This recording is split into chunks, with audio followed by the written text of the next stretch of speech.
உங்கள் பிரியமான சகோதர சகோதரிகளே, இயேசு கிறிஸ்துவின் இனிதான நாமத்தில் உங்கள் அனைவருக்கும் என் அன்பின் வாழ்த்துக்கள். இன்றைய தினம் உங்களுக்காக கொடுக்கப்பட்ட வேத வசனம் 1 கொரிந்தியர் 3:17. ஒருவன் தேவனுடைய ஆலயத்தை கெடுத்தால் அவனை தேவன் கெடுப்பார். தேவனுடைய ஆலயம் பரிசுத்தமாயிருக்கிறது, நீங்களே அந்த ஆலயம்.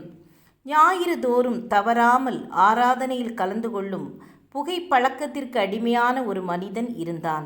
ஆலய கட்டடத்திற்குள் வரும்போது மட்டும் புகைக்காமல் இருப்பான். ஆனால் ஆலயத்திற்குள்ளே தேவனை நன்கு ஆராதிப்பான். இந்த ஆராதனையை தேவன் விரும்புவாரா? வாரம் தவறாமல் ஆலயத்திற்கு செல்லும் நாம் எப்படி இருக்கின்றோம்?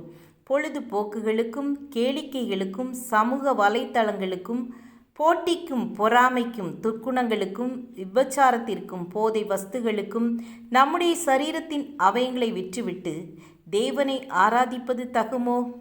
தன் சரீரத்திலே அசுத்தங்களை வைத்துக்கொண்டு பரிசுத்த தேவனை ஆலயத்திலே சென்று ஆராதிப்பதை நம்முடைய தேவன் விரும்பவில்லை. வேதம் சொல்கிறது, நம்முடைய சரீரம்தான் தேவன் தங்கும் ஆலயம்.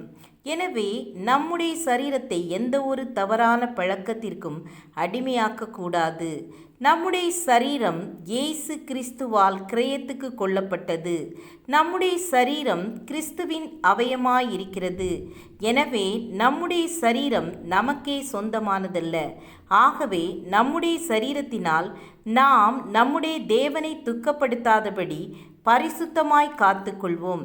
சட்டக்கல்லூரியிலே படித்து கொண்டிருந்த ஒரு இளம் கிறிஸ்தவ வாலிபன் பலவிதமான பாவத்திற்கு அடிமையாயிருந்தான்.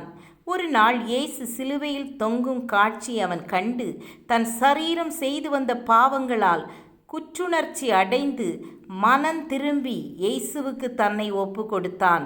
அதன் பிறகு தனது வாழ்க்கையிலே பரிசுத்தமாய் வாழ்ந்து அநேகரை பரிசுத்த தேவனுக்கு நேராய் வழி நடத்தினான்.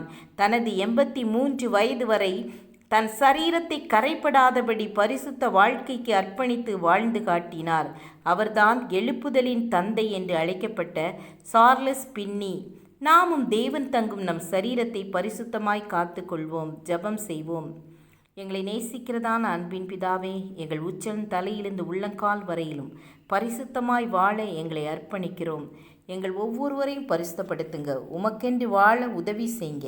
இயேசுவின் நாமத்தில் பிதாவே, ஆமேன் ஆமேன். God bless you.